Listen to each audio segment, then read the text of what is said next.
So, hello, I am back again, and this time with something quite interesting. I came over this by chance, and Sherlock Hound, which is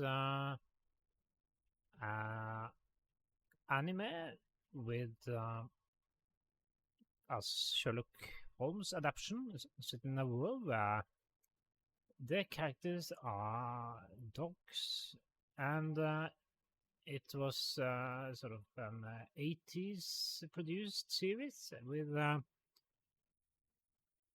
Hayao Miyazaki as the director of the first episodes. So it certainly sounds very interesting, and I never knew this existed. I came across it more or less by chance while looking for something else on the internet. And it's a cartoon with 26 episodes. And according to the Wikipedia article, it's sort of a mix of Sherlock Holmes with somewhat Jules Verne-like steampunk elements. So yes, this could be very interesting potentially. I have seen much, if not everything, that has been produced by Miyazaki, and it has generally been very, very entertaining, very good, and well-produced movies and series. Some of them exceptionally so. Me never having heard of this one, it's perhaps not a good sign, but you never know. It could be a very good series anyway. And of course, question when you have a cartoon like this, which potentially is meant for children, is that it might only be meant for children. So it's unknown whether it's also entertaining for adults. So that is one thing I will look at. So I'm not entirely certain yet how I'll handle this, but probably I'll do a detective review of each episode and include sort of comments on whether it's entertaining for an adult or not. Looking also on the artwork for this this series, it seems it's very, very interesting. So I am really looking forward to see how this one plays out. And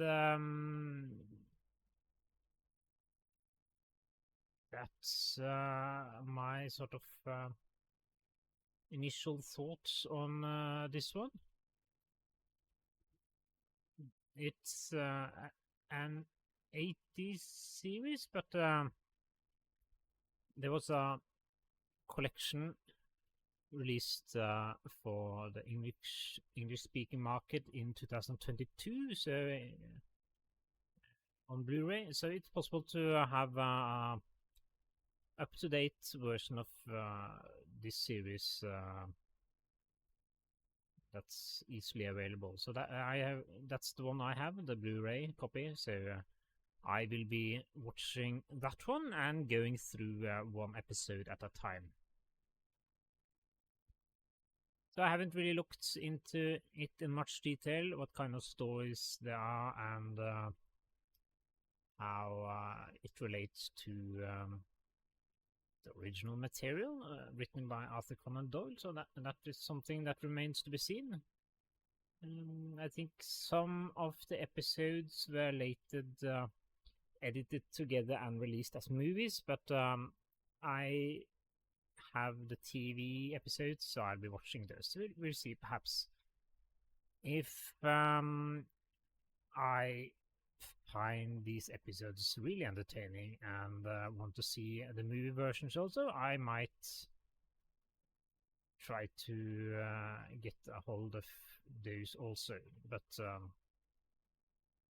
that remains to be seen. And yes, I think that's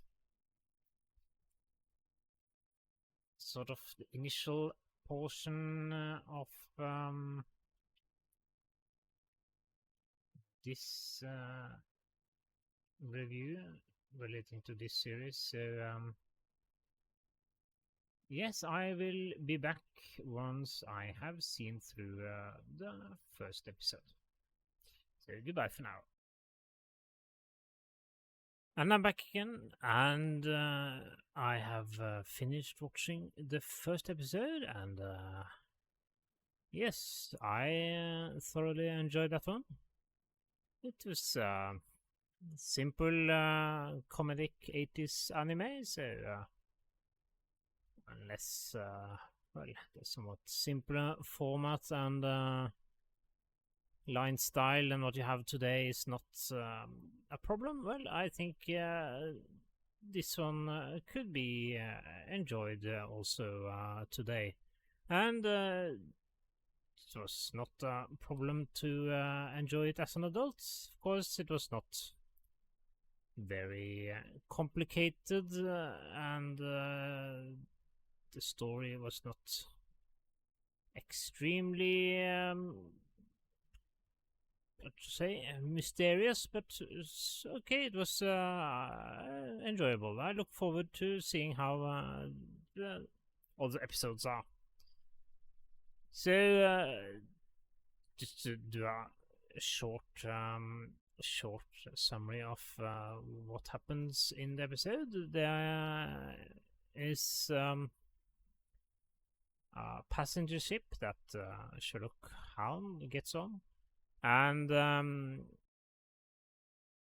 the ship is attacked by a group of pirates that are looking for something on the ship, and as part of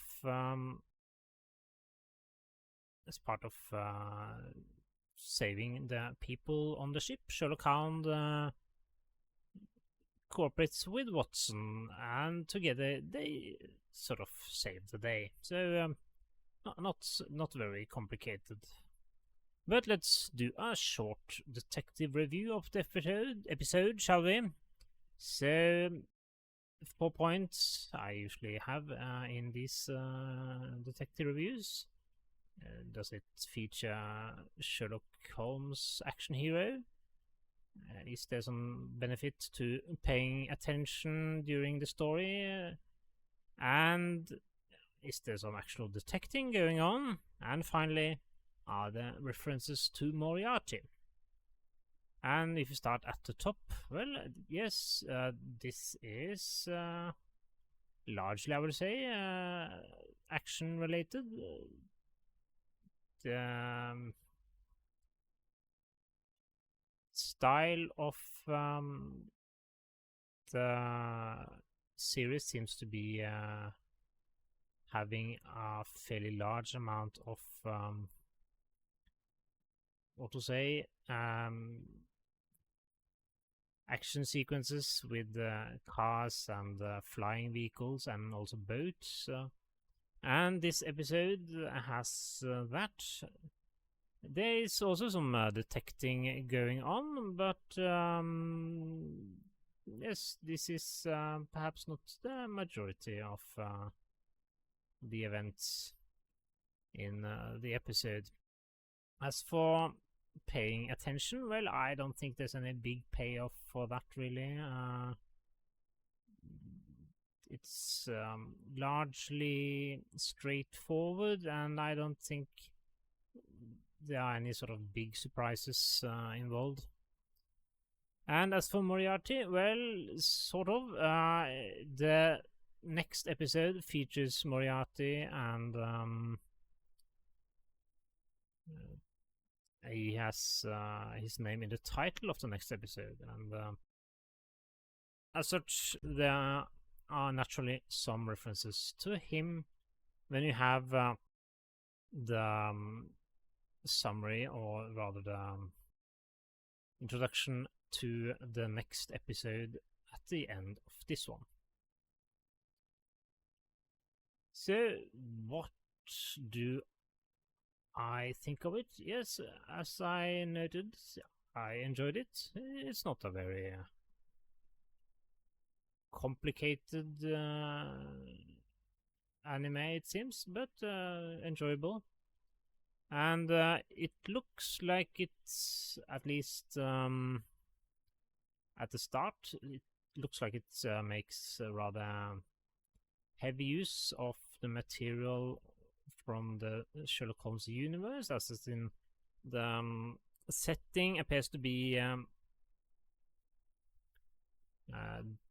the real world. You have real world names of places, and the characters in the book, with apart from Sherlock Hound, appear to have the same names and personalities as they have in the original books, at least from what I could see so far. But of course, it takes a different approach to the material when it first gets going. So this first episode introduces Sherlock Holmes and Watson, and they meet for the first time, and this meeting is different from how it plays out in the books. So it looks like this anime uses the setting and the world that the original stories play out in, but take their own approach to how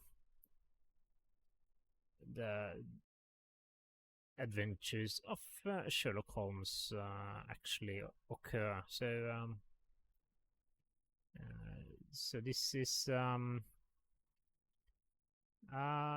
clearly different story that is being used. It's not simply an adoption of the original books by Arthur Conan Doyle. So we will see how the other episodes play out. There are quite a lot of them, so it could be that there are some that have inspiration from the original material, but we will have to see.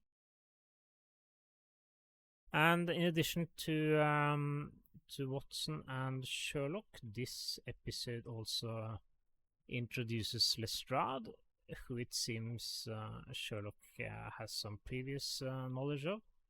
And if this episode and the opening and ending is something to go on, this Lestrade and his Scotland Yard will be used largely for comedic effect in this series. So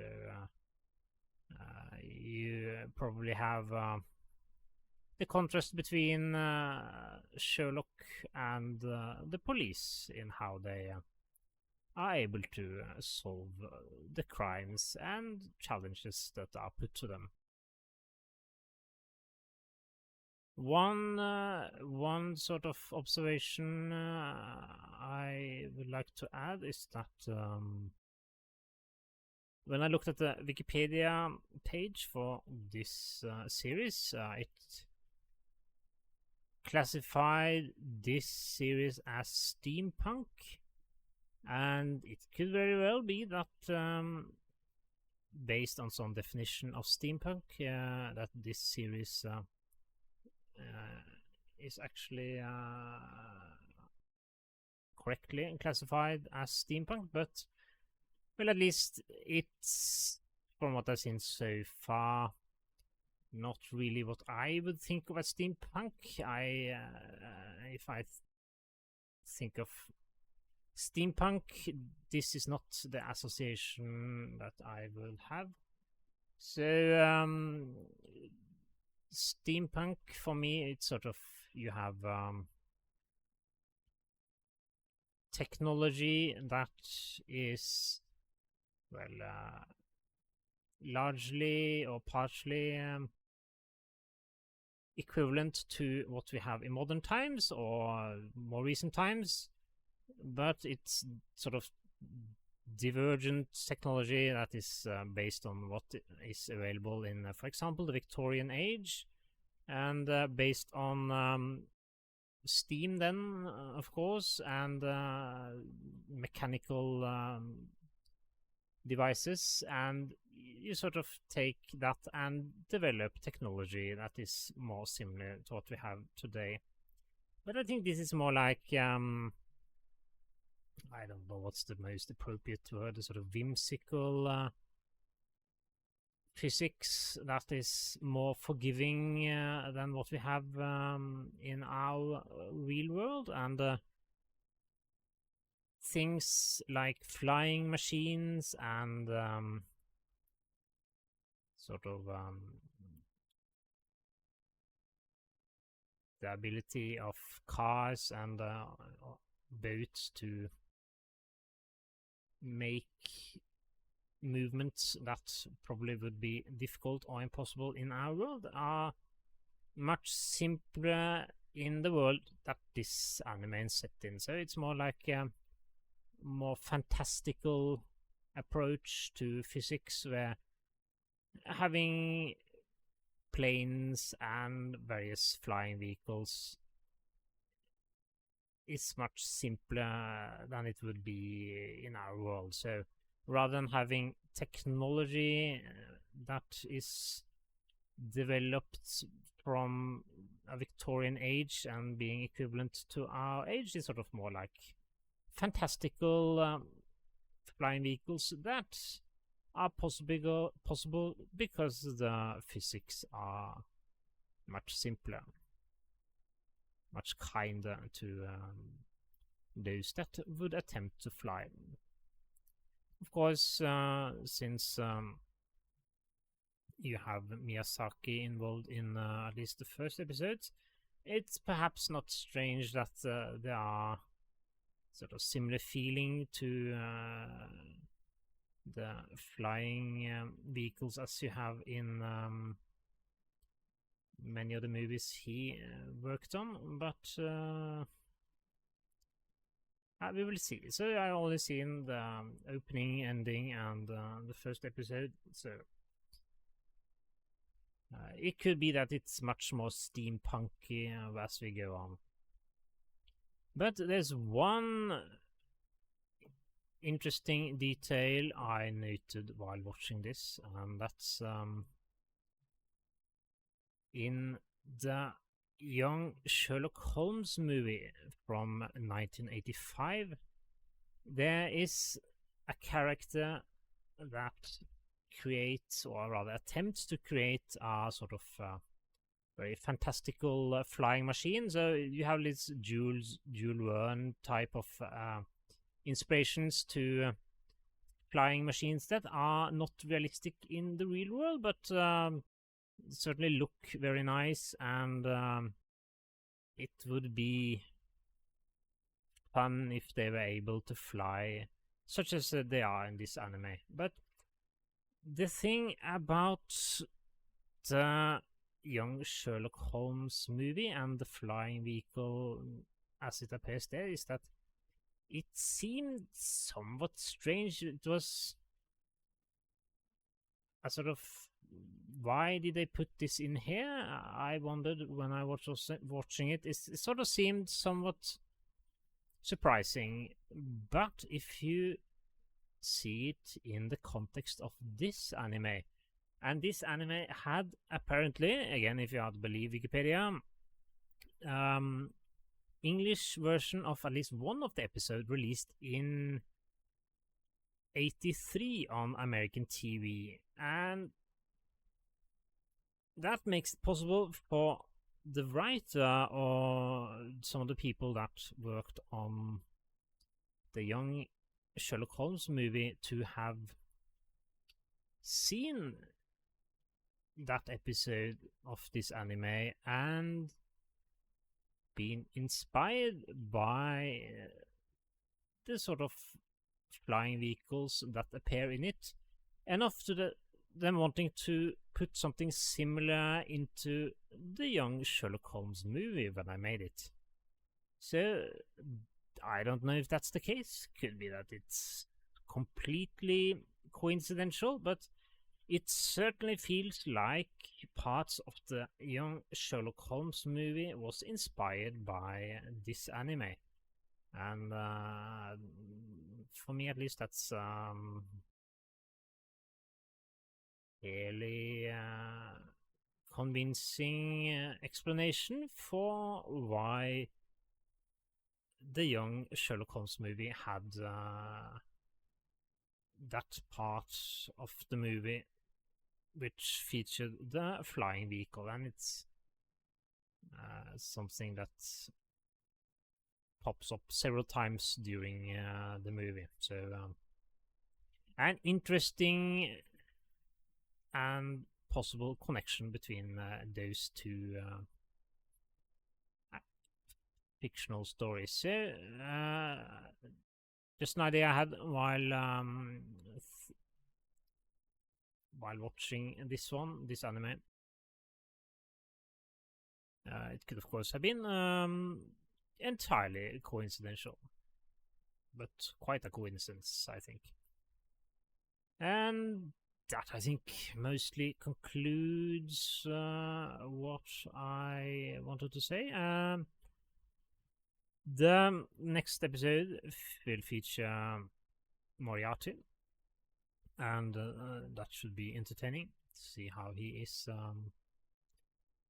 represented in this series, and I will likely be back with some comments after having watched that one. So for now, I will be ending this. So goodbye.